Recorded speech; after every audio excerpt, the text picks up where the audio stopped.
tawess, and we do have to talk about Blizzard, don't we? Technically, I don't think we have to, but I'm going to do it anyway.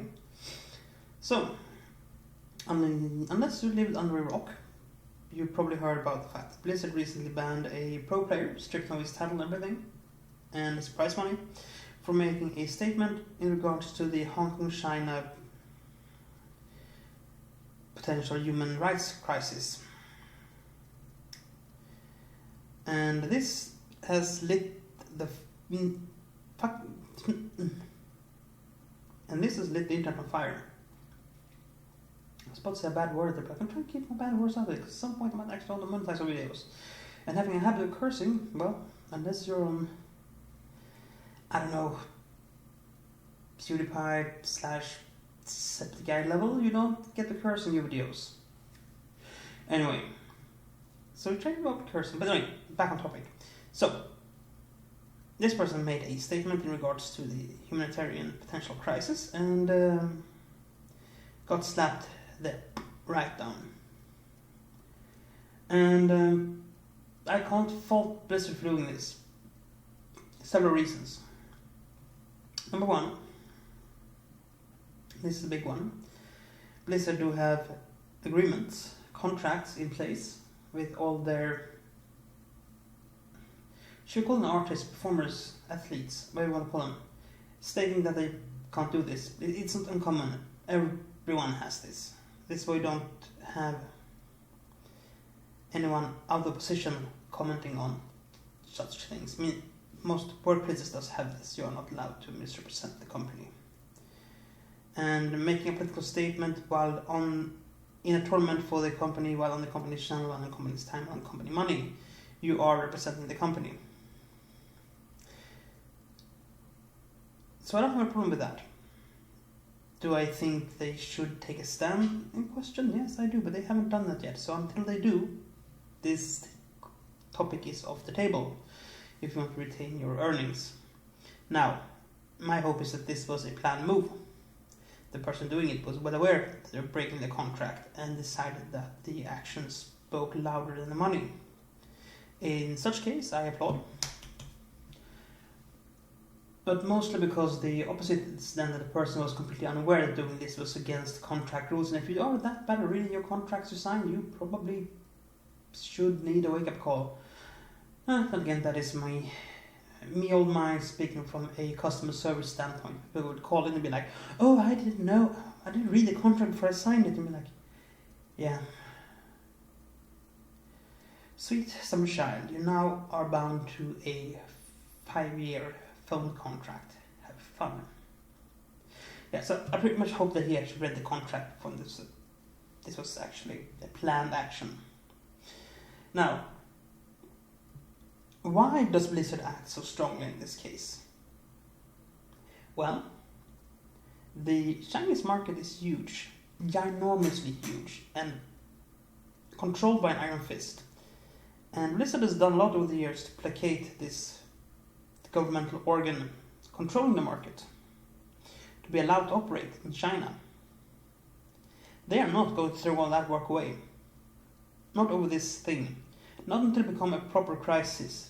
And by that time they can lean on larger organizations and agents for legitimacy.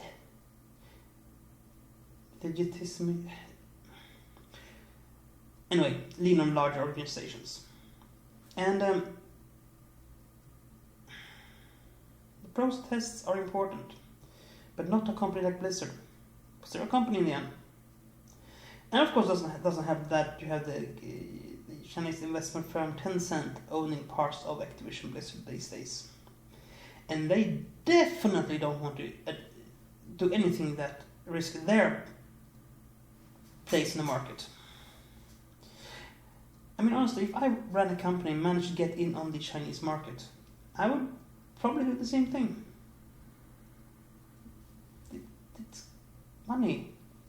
It's staying in business. It is making a business case to shareholders happy. Does it suck? Yes. Is it cowardice? Yes. Is it in a way a sort of double standard? Absolutely. And I can already hear some people go like, oh, but what about pride? Here's the thing. Blizzard can choose when Blizzard goes political. Blizzard can choose to go political. Blizzard do not appreciate when someone else goes political on their time. And that was what this whole thing is about. I'm pretty sure Blizzard at some point will step into this. Because Blizzard tend to do. But it have to be on their terms. With their PR firm handling the action. Not some rando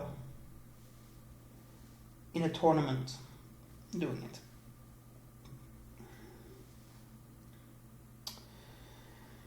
On the other hand, do I understand people being angry? Yes, I do. This is scary stuff. Especially if you're like me, sits in the West.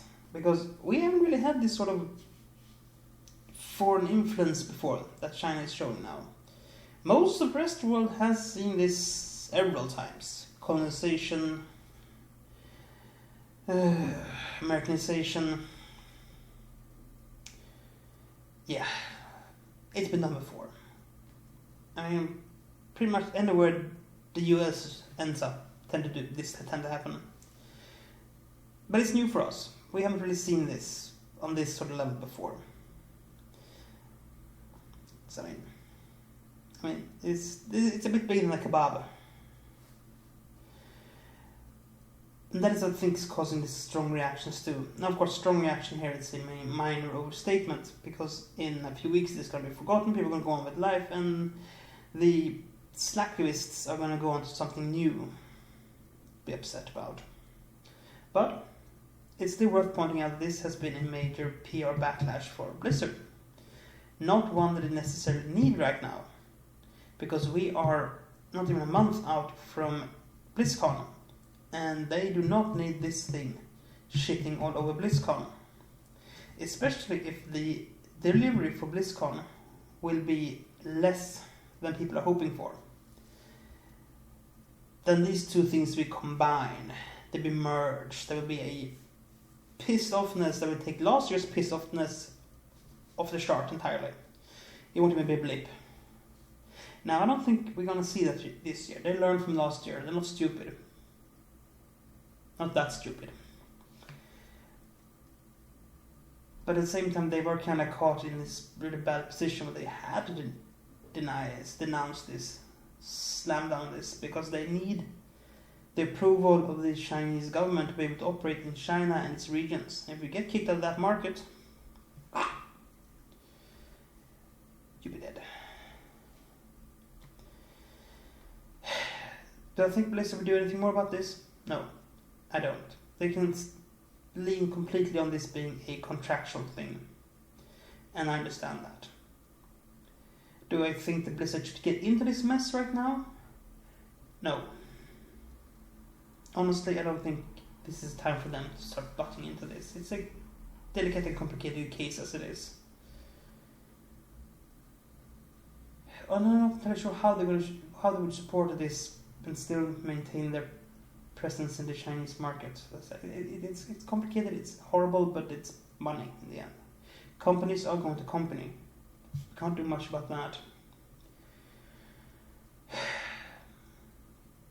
Yeah, this is not going to be popular, isn't it? No, I don't think it's going to be popular, this at all. We can't do much about it though. Because in the end, it is not our money. Unless you are a stockholder in Blizzard and Activision Blizzard. And if you are, by all means, attend the annual thing they have where you, if you have enough to actually attend the annual stockholder meeting, shareholder meetings, go there, give them your piece. Because you have an investment in this, and if you feel that this is a misrepresentation of your investment, go and do that. The rest of us who don't have any money invested in the company can't really do this. We have time and emotion invested in their products, and we can drop the products, but you can't really force your opinion into the corporate sphere because you're not there. And if you're not there, you're cattle. Anyway, for all intents and purposes, I do think this will be a ongoing thing for a few weeks now, and then things will just peter out. So, that's just what I want to say about this. Until next time, stay safe, be kind, and play fair. Bye.